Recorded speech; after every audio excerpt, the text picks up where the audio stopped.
देयता,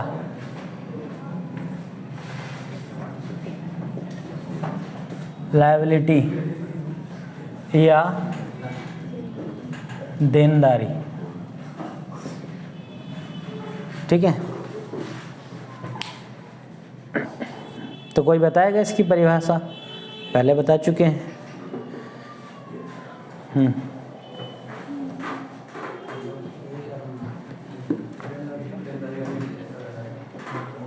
बताइए इसमें होता क्या है? कोई ऐसा शब्द बता दीजिए कि जिससे आप जोड़ पाओ। देनदारी और या देयता को कैसे डिफाइन करोगे बताओ। हाँ हाँ, भुगतान करना हो। ठीक है, भुगतान करना मतलब किसी निर्धारित तिथि पर या उससे पहले किसी मुद्रा या अन्य किसी संसाधन का भुगतान करना हो। सर देयता सर परिसंपत्ति में ही है। और नहीं सर, मतलब पहले हम नेटवर्क पढ़ रहे थे तो उसमें परिसंपत्ति ऑब्लिक लेनदारी लिखा था। हाँ, तो परिसंपत्ति एसेट लेनदारी वही चीज है। नहीं सर, ऊपर अच्छा, वो हेडिंग जो पढ़ा है क्या आप लोग भी? हाँ, इसका अस्तित्व मिटाना चाह रहे हो? लो, मिट गया बेचारा। ये देखिए, हाँ, इतने लीन हो गए हैं कि बस कॉपी गिर जा रही है। बेटा खुद मत गिर जाना। तो अब बताइए, अब तो कन्फ्यूजन नहीं है ना? हाँ, और मिटाने की तो आप लोगों के अंदर ताकत है ही कि हाँ, देयता, लायबिलिटी, देनदारी मतलब एक निर्धारित तिथि पर या उससे पहले, लिखना नहीं है, एक निर्धारित तिथि या उससे पहले किसी मुद्रा या किसी अन्य संसाधन का भुगतान करना हो तो वो क्या हो गई? देयता या देनदारी या लायबिलिटी। ठीक है, तो एक निर्धारित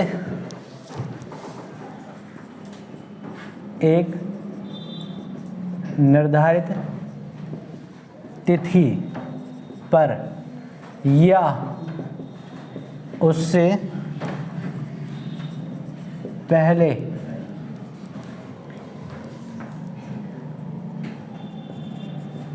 किसी मुद्रा या अन्य संसाधन का क्या करना हो? भुगतान करना हो, पेमेंट करना हो। ठीक है, पेमेंट करना हो या भुगतान करने के दायित्व को, ऐसे लिख लो, वो सही रहेगा। भुगतान करने के दायित्व को क्या बोलते हैं? देनदारी या देयता, लायबिलिटी। कहते नहीं कि लोग अक्सर बोल देते हैं कॉमन लैंग्वेज में कि आपकी कोई लायबिलिटी है कि नहीं, तो बोल दिया, मजा आया, अरे वाह, पता नहीं क्या बोला, अब बात तो समझ में नहीं आया। तो आज के लिए हुआ कि नहीं थोड़ा बहुत है? तो ऐसे बहुत सारे शब्द चलते हैं हमारे समाज में कि हम अक्सर बोल देते हैं, उसके सही मायने पता नहीं होते, मुझे पता चलता है अच्छा ये था उसका।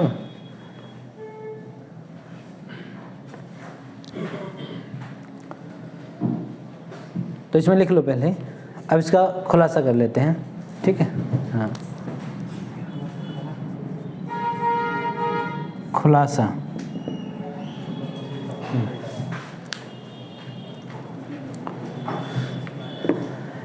लिखिए क्या इसमें, तो ये तो व्याख्या तो कर ही ली आपने। ठीक है, सिनॉप्सिस भी बना लो, ये बना लेंगे, बना लिया तो ठीक है, बना लिया तो ठीक है। अब लिख लो, लिख भी लिया? दोनों चीज़ में एक चीज़ बताओ, दोनों काम कर लिए। सिनॉप्सिस बनाया ना, तो लिख लो फिर। ठीक है, नहीं, अरे वही है, खुलासे कर लो, लिख लो, जो भी करना चाहो, पहले लिख लो। अच्छा इसको, अरे देखिए यही होता है कि जैसे थोड़ा सा ज्ञान प्राप्त हुआ तो यार आप छोड़िए इस ना, इसको आगे बढ़िए। हाँ, फिर आप गौतम बुद्ध पे नहीं जाते, फिर सीधे इन पे आ जाते हो, स्वामी विवेकानंद जी पे। आगे बढ़ो, आगे बढ़ो, ठीक है। उठो जागो और तब तक न रुको जब तक, हाँ, लक्ष्य की प्राप्ति ना हो जाए। अब लक्ष्य जो भी हो आपका, ठीक है।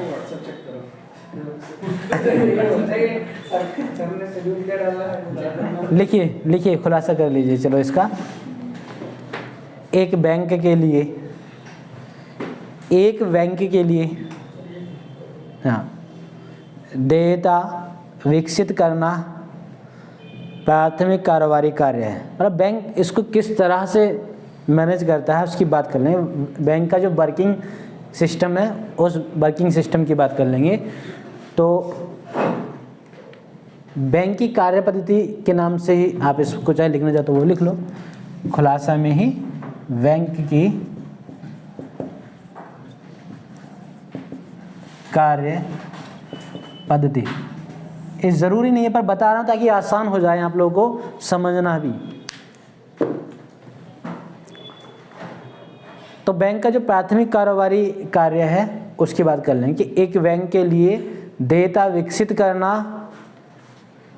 एक बैंक के लिए देयता विकसित करना कारोबारी कार्य है। हाँ, प्राथमिक कारोबारी कार्य है, प्राथमिक कारोबारी कार्य है।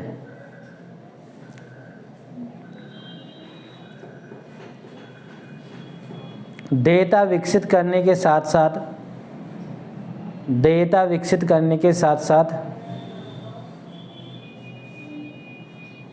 यथाशीघ्र उसे किसे, देयता को ब्रैकेट में लिख लीजिए, यथाशीघ्र उसे ब्रैकेट में देयता परिसंपत्ति में रूपांतरित करते रहना, परिसंपत्ति में रूपांतरित करते रहना द्वितीय कारोबारी कार्य है, द्वितीय कारोबारी कार्य है।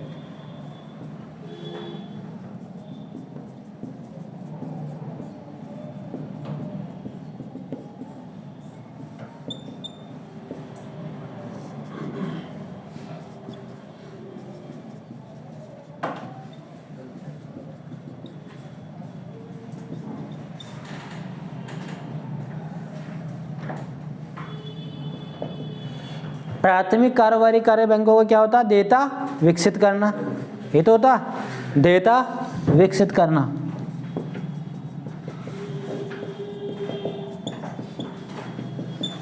द्वितीय बताओ,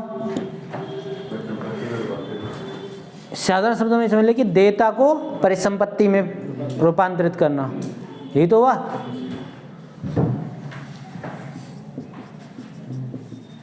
देयता को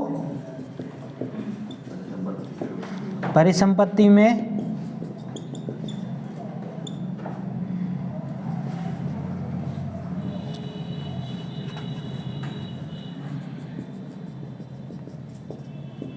रूपांतरित करना।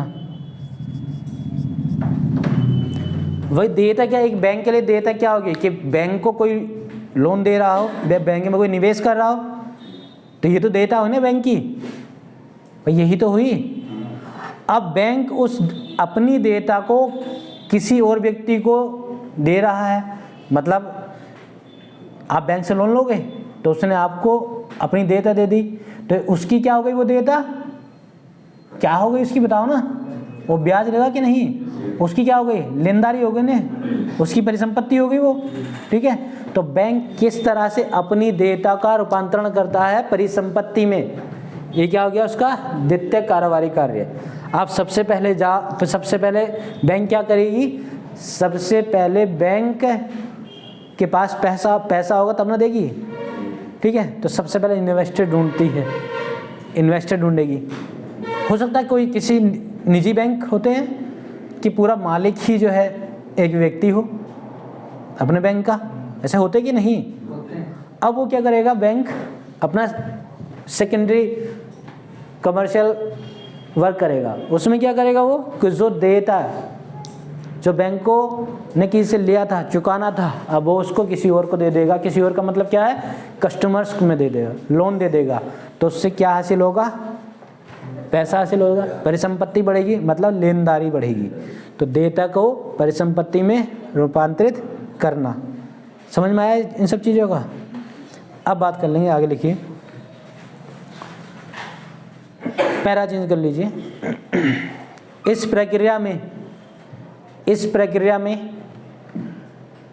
बैंक का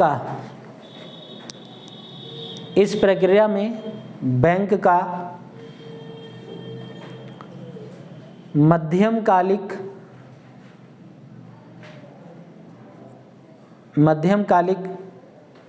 एवं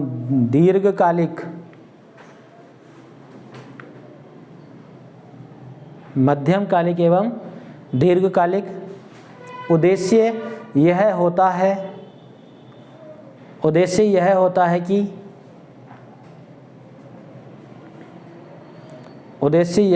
कि सोच के बताओ क्या उद्देश्य होगा, उद्देश्य क्या होगा,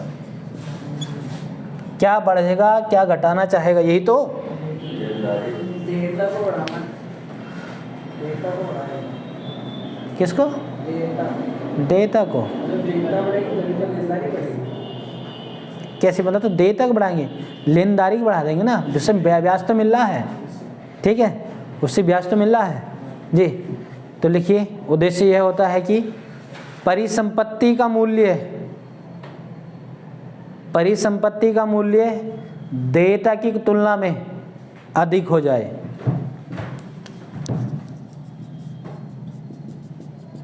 परिसंपत्ति का मूल्य अधिक हो जाए देयता की तुलना में।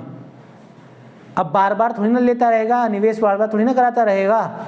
मान लीजिए 10 करोड़ रुपया ले लिया, तब 10 करोड़ से अगर 20 करोड़ ना बना पाए तो बेकार है। तो परिसंपत्ति का मूल्य अगर नहीं बढ़ाएगा तो बेकार है ना। तो उद्देश्य क्या होता है बैंकों का, प्राथमिक द्वितीय कारोबारी मार्गों को कार्य करने के उद्देश्य जो होता है वो होता है कि परिसंपत्ति का मूल्य देयता की तुलना में अधिक हो जाए, ठीक है, अधिक हो जाए।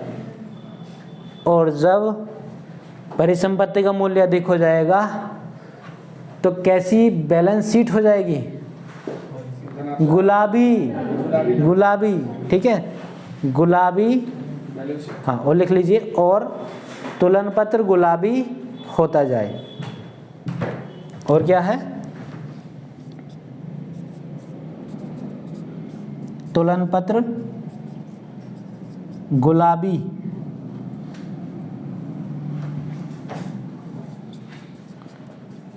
होता जाए। उद्देश्य भी देख लें आप लोगों ने।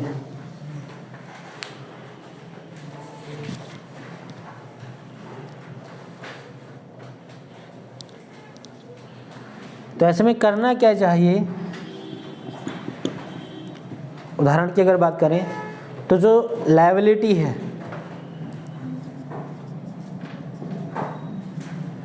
लायबिलिटी मतलब देनदारी, और दूसरा परिसंपत्ति है, परिसंपत्ति मतलब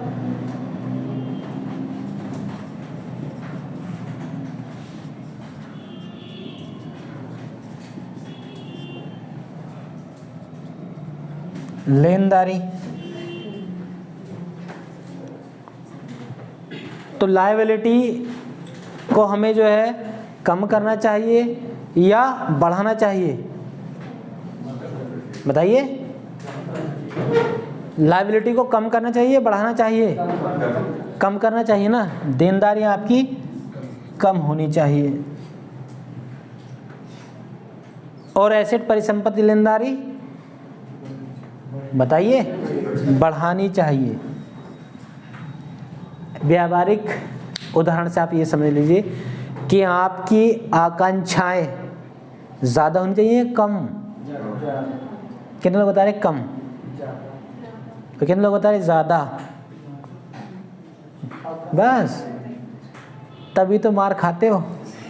आकांक्षाएं, उम्मीदें लगा रहे हो, उससे ये मिल जाए, उससे वो मिल जाए, उससे ये मिल जाए। सर महत्वाकांक्षा कम होनी चाहिए ना, आकांक्षा, उपलब्धि ज़्यादा होनी चाहिए, उपलब्धियाँ ज़्यादा होनी चाहिए, ठीक है। तो आपकी सर आकांक्षा कम होनी चाहिए और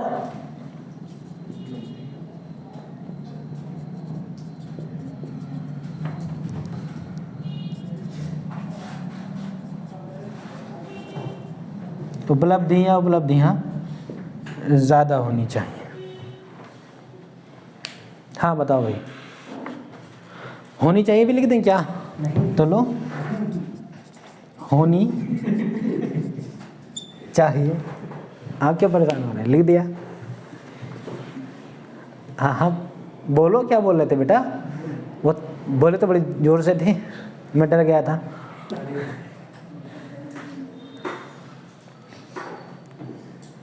सर सोच रहे थे कि जब आकांक्षा होगी तभी तो उपलब्धि होगी। हाँ होगी, तो हम ये तो नहीं कह रहे कि नहीं होनी चाहिए, होनी चाहिए पर कम होनी चाहिए, ठीक है। आप एक चॉकलेट दे रहे हो और इतनी सारी आकांक्षाएं पाल लिए, ये गलत बात है। देखो आप भी तो कुछ गिफ्ट वगैरह दो, ठीक है, ये गलत बात है ना। उपलब्धि कि हाँ आपने जो है कम आकांक्षाओं में हासिल कर लिया, ठीक है, तब तो बात है आपकी, तब तो आपका तुलन पत्र कैसा हो जाएगा, गुलाबी, वरना तो रेड, ब्लैक, ऐसे, ठीक है। तो समझिए इस चीज़ को। अब ये डेटा को आखिर विकसित करने के लिए बैंक के पास क्या तरीके होते हैं, क्या सोर्सेज होते हैं और क्या सोर्सेज का वो उपयोग करता है, उसकी बात कर लेंगे। हाँ ऋण की मतलब दर घटा दें। हाँ, स्वामित्व पूंजी, ऋण पूंजी, जमा पूंजी, इन सब चीज़ों पर बात करेंगे, ठीक है। तो मित्रों आज के लिए इतना ही, ठीक, कल के एपिसोड में मिलेंगे, ठीक। हाँ, लिख लीजिए क्वेश्चन, क्वेश्चन तो लिख लो, क्वेश्चन लिख लो पहले, उठ के जाने लगते हैं कि बस जेल से छूटे और चल देते हैं। लिख लीजिए, परिसंपत्ति क्या है?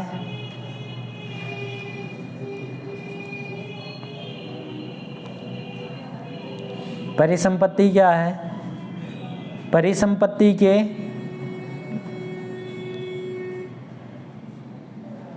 वर्गीकरण को किन किन आधारों पर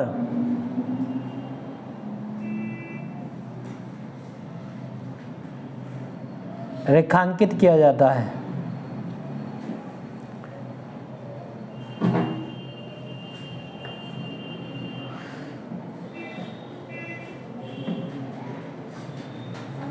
व्याख्या कीजिए।